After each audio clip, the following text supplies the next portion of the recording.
દર્શક મિત્રો, આપ જોઈ રહ્યા છો NN ન્યૂઝ. હું છું એન્કર અર્પિતા પટેલ. હવે જોઈએ અગત્યના સમાચાર. સુરત શહેરના 10 પાર્લર પરના આઈસ્ક્રીમ ખાવા લાયક નહીં હોવાના ઘટસ્ફોટ.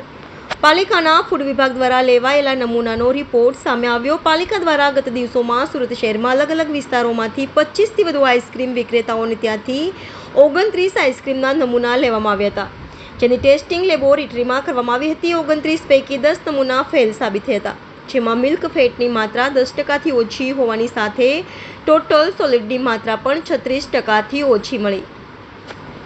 NN news Surat. દર્શક મિત્રો, તમારી આસપાસ બની રહેલી અવનવી ઘટનાઓ વિશે જાણવા માટે NN ન્યૂઝને લાઇક કરો, શેર કરો, સબસ્ક્રાઇબ કરો અને બેલ આઇકન પ્રેસ કરો, જેથી આપને નોટિફિકેશન્સ મળતી રહે.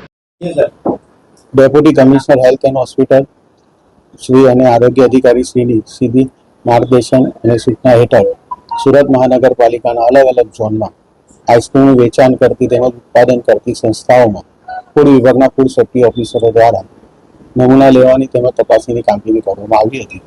આ લગભગ 29 સંસ્થા જેવી હતી, જેમાંથી નમૂના લેવામાં આવેલા હતા. તે નમૂનાઓમાંથી 10 સંસ્થાના નમૂનાઓ ધારાધોરણ મુજબનો માલુમ નહીં પડેલા. એમાં મિલ્ક ફેટ ઓછી આવેલી હતી અને સોલિડ ફેટ બે વસ્તુ ઓછી આવેલી હોવાથી તેમની સામે એજ્યુકેટિંગમાં ફરિયાદ દાખલ કરવાની કાર્યવાહી હાથ ધરવામાં આવેલી છે. તેમજ ત્યાંથી લગભગ 80-79 જેવું આઈસ્ક્રીમનો નાશ કરવામાં આવેલો છે. એના જો બીજી કોઈ ફેટ ઉમેરેલી હોય તો લાંબે ગાળે શરીરને નુકસાન કરી શકે. મિલ્ક ફેટ ઓછી હતી અને ટોટલ સોલિડ જે હોય તે ઓછું હતું. આઈસ્ક્રીમની અંદર મિલ્કનું પ્રમાણ કેટલું હોવું જરૂરી છે અને આ જે 10 સંસ્થાઓમાંથી આ જે મળી આવ્યું છે તેમાં મિલ્કનું જે પ્રમાણ છે કેટલું ઓછું છે?